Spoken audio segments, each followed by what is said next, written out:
ज्योतिष बताऊंगा, भविष्य बताऊंगा, हाथों की रेखा देखकर, ग्रहों की दशा देखकर तुम्हारी दिशा बताऊंगा, नसीब की स्थिति देखकर परिस्थिति बताऊंगा। मेरा नाम है पंडित शिव शंकर, कर दूंगा हर दशा, चाहे हो कितनी भी भयंकर। नमस्कार नमस्कार नमस्कार। मैं प्रसिद्ध ज्योतिष, मैं बहुत ही बिजी रहता हूँ, लोगों का समाधान बताता हूँ। मुझे बहुत फोन आते रहते हैं।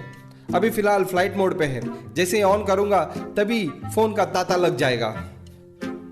अब फोन आएगा, अब फोन आ ही जाएगा। लगता है सब लोग साथ में कॉल कर रहे हैं, इसलिए शायद फोन जैम हो जा रहा होगा। ये देखो बज गई घंटी।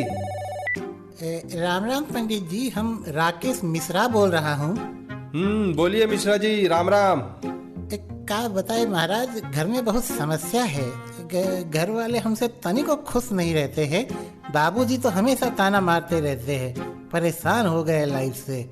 और जो कुंडलियाँ आप भेजे थे हमको, कुछ समझ में नहीं आ रहा है पंडित जी। अच्छा राकेश, यानी कि तुला राशि। अरे खुश हो जाइए, बहुत भाग्यवान हो। अरे तुला राशि के लिए आज का दिन तो बहुत ही शुभ है। आज घर वाले आपको ताना नहीं मारेंगे, बल्कि आपकी तारीफ होगी। अरे आपके लिए तो हलवा बनेगा, हलवा। हाँ अरे उतना तो हम भी जानता हूँ। आज हमारा पगार जो होने वाला है भाई, तनिक कुछ कुंडली का समझाइए, क्या लिखे है पंडित जी। अरे कुंडली तो बहुत ही सरल है। अच्छा बताओ, पहले स्थान पे माना पहले घर में क्या है? पहले में सांप दिखा रहा है भाई। ओहो हो, ये तो सर्प योग की दशा है। अच्छा दूसरे घर में क्या है? दूसरा तो खाली है। अच्छा तीसरा? वो भी खाली है। अच्छा और चौथा? हाँ, इसमें सीढ़ी दिखा रहा है भाई, सीढ़ी। सीढ़ी? अरे पगले, वो कुंडली नहीं, वो सांप सीढ़ी है। किसने दी तुझे? अरे भूल गए, आपने ही तो भेजी है। पहले ही इतनी तकलीफ में है, ऊपर से आप परेशान कीजिएगा। लोगों का प्यार है। अब तो हमने इसके बेटे के लिए वो सांप सीढ़ी भेजी थी और ये कुंडली समझ बैठा। हेलो, कौन? हेलो पंडित जी, আমি নরেন ঘোষ।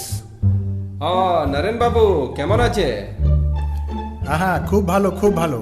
हमारा आज का दिन केमन होबे पंडित जी? आज का भविष्य क्या है? आज आपके नसीब में बहुत ही उतार चढ़ाव है, बहुत मेहनत है, बहुत पसीना बहाना पड़ेगा तुम्हें।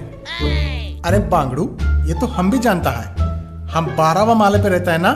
आज हमारा बिल्डिंग का लिफ्ट बंद है, उतरना चढ़ना तो पड़ेगा भाई। अरे तुम भविष्य का बात करो, तुमको कुछ ज्योतिष का ज्ञान भी ना है, ये सिर्फ लोगों का मजाक उड़ाता है। हमको तुम भविष्य बताओ, भविष्य। लगता है इसने मुझे पकड़ लिया।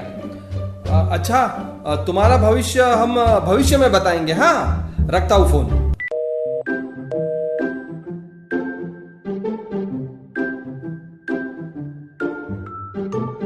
ज्योतिष बताऊंगा, भविष्य बताऊंगा, हाथों की रेखा देखकर, ग्रहों की दशा देखकर तुम्हारी दिशा बताऊंगा। ज्योतिष बताऊंगा, भविष्य बताऊंगा, हाथों की रेखा देख। अरे पंडित जी पता है, पंडित जी बहुत ऊंची हस्ती है। इन्होंने पिछली बार जो मुझे उपाय बताया था, उससे मेरे सारे ग्रह दशा ठीक हो गए थे। अच्छा, कौन सा उपाय बताया था? अरे इन्होंने बताया था कि मुझे हरी चटनी खानी है। हाँ, हरी चटनी खाते ही मेरे सारे नसीबों के द्वार खुल गए। अच्छा, बस पंडित जी, इस बार थोड़ी ग्रह दशा ठीक नहीं लग रही है। थोड़ा हाथ दे के बताइए ना कोई उपाय। अरे बालक, तुझे तो पता ही है, खाली हाथ में किसी के हाथ नहीं देखता। ओहो हाँ, आपको तो भरतू हाथ चाहिए। अब ठीक है, अब देख कमाल मेरा। अब कितना आप इसे घिसेंगे? ज्यादा घिसेंगे तो आग निकल आएगी। अरे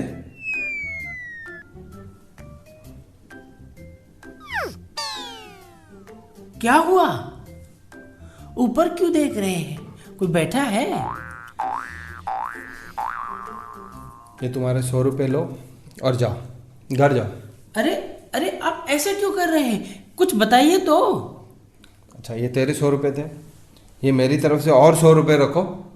आप जाओ, घर जाओ। जा, अरे ये नहीं देख सकता मैं। पंडित जी, मेरा हाथ नहीं तो कुछ मेरी कुंडली देख के तो बताइए। अरे इतनी दशा, इतनी बुरी दशा किसी की हो सकती है? और ये दशा ही नहीं तो कुंडली में क्या होगा? अरे पंडित जी, कुछ तो उपाय होगा, कुछ तो उपाय बताइए।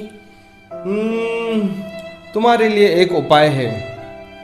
उसके लिए तुम्हें मुझे 101 किलो मोतीचूर के लड्डू खिलाने होंगे। मोतीचूर के 101 किलो?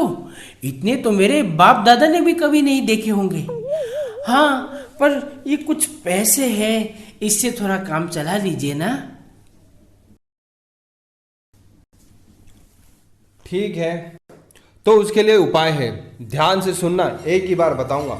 महाशिवरात्रि का पर्व है और महाशिवरात्रि के पर्व पर शिवलिंग पर जाकर एक लोटी चढ़ानी है, 1.5 लीटर दूध चढ़ाना है, आधा किलो दही चढ़ाना है और एक धतूरे का फूल, 3 बेलपत्र चढ़ाने हैं और 21 बार शिवरात्रि में शिवलिंग की परिक्रमा करते करते ओम नमः शिवाय कहना है। तब तुम्हारी सारी मनोकामनाएं पूर्ण होगी और तुम्हारी सारी दशाएं हट जाएगी बच्चे। अरे बाप रे, इतनी सारी विधियां!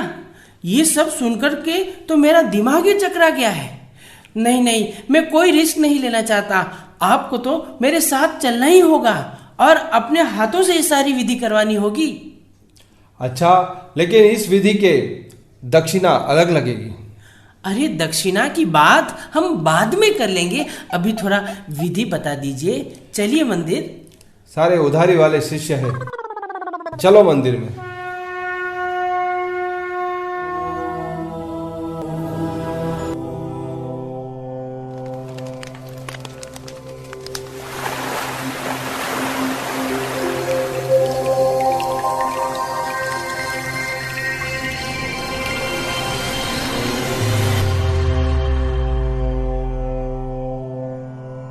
प्रभु जी, धन्य भाग्य हमारे जो स्वयं शिव शंभु हमें दर्शन देने आए।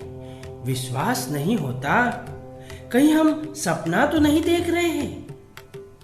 वो सब तो ठीक है, परंतु आज मैं तुम्हें जो कहने आया हूँ वो तो सुन लो। प्रभु, इसलिए तो आपकी शरण में आए हैं। हमारी बिगड़ी बना दीजिए, कुछ चमत्कार कीजिए महादेव। नहीं, मैं वही तो समझाने आया हूँ। मैं देव हूँ, महादेव तो कोई और है। ये नाटक मंडली वाला बहुरूपिया तो नहीं, इसलिए बोल रहा है मैं महादेव नहीं। चुप कर, भगवान के बारे में ऐसा नहीं कहते। मुझे पता है, ये तो वही शिव शंभु है जो सहज ही भक्तों पर प्रसन्न होते हैं, है ना भोलेनाथ? यही तो रहस्य मैं आज स्पष्ट करना चाहता हूँ कि मैं वो शिव परमात्मा नहीं हूँ जो तुम मुझे समझ रहे हो। शिव तो निराकार ज्योतिर्बिंदु स्वरूप है, जिनके निराकार स्वरूप की शिवलिंग के रूप में हम सब आराधना करते हैं।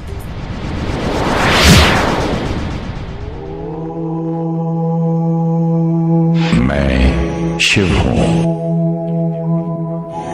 तुमने मुझे कई नामों से याद किया है, परंतु शिव मेरा मंगलमय नाम है। मैं गुणों का सागर हूं।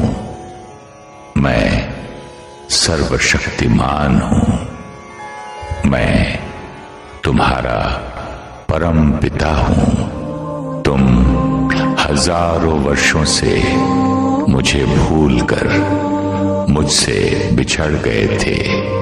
भिन्न भिन्न रूप में मेरी पूजा कर रहे थे, परंतु मैं एक दिव्य ज्योति हूं।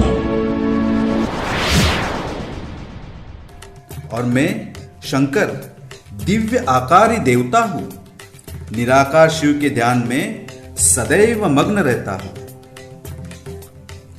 आपको ध्यान करने की क्या आवश्यकता है प्रभु, जबकि आपके ध्यान मात्र से ही समस्त संसार का कल्याण हो जाता है। यही तो भेद में समझा रहा हूं। शंकर नहीं, शिव निराकार परमात्मा के स्मरण से हम सबका कल्याण होता है, क्योंकि शिव का शाब्दिक अर्थ ही है कल्याणकारी। लेकिन प्रभु, बचपन से हमने यही समझा है शिव शंकर एक ही है, तो दोनों अलग अलग कैसे हो सकते हैं? अच्छा, तो फिर शिव की महिमा में शिव परमात्माय नमः कहा जाता है, शंकर देवताय नमः कहा जाता है। शिव के मंदिर को सदा शिवालय कहा जाता है, ना कि शंकरालय। शिव रात्रि कहा जाता है, शंकर रात्रि नहीं। अर्थात शिव और शंकर दोनों भिन्न है। शिव परमात्मा जो सर्वशक्तिमान है, सर्वोच्च है, जो हम सबको दुखों से और अज्ञान अंधकार से छुड़ाने स्वयं इस धरा पर अवतरित होते हैं, तभी हम उनको स्वयंभू कहते हैं और इसकी याद में ही शिवरात्रि मनाई जाती है। वाह वाह, सचमुच आपने तो हमारी आंखें खोल दी। सच्चा अर्थ स्पष्ट करके हमें ज्ञान से प्रकाशित कर दिया प्रभु। हाँ, इस सत्य ज्ञान को जानकर हम स्वयं की बुराइयों को मिटाने के लिए और सारे कलह कलेश दूर करने के लिए स्वयं परमात्मा शिव से जुड़कर उनसे असीम शक्तियां प्राप्त कर सकते हैं और जीवन को सदा खुशहाल बना सकते हैं। तो चलो सच्ची शिवरात्रि हम शिव परमात्मा को याद करके खुशी में मनाएं। शिव अनादि है, शिव अनंत है, जीवन मधुबन शिव बसंत है। मधुबन का स्वयं श्रृंगार करता, मधुबन का स्वयं श्रृंगार करता। हर कली हर फूल से वो प्यार करता, हर कली हर फूल से वो प्यार करता। शिव अनादि है, शिव अनंत है, जीवन मधुबन शिव बसंत है।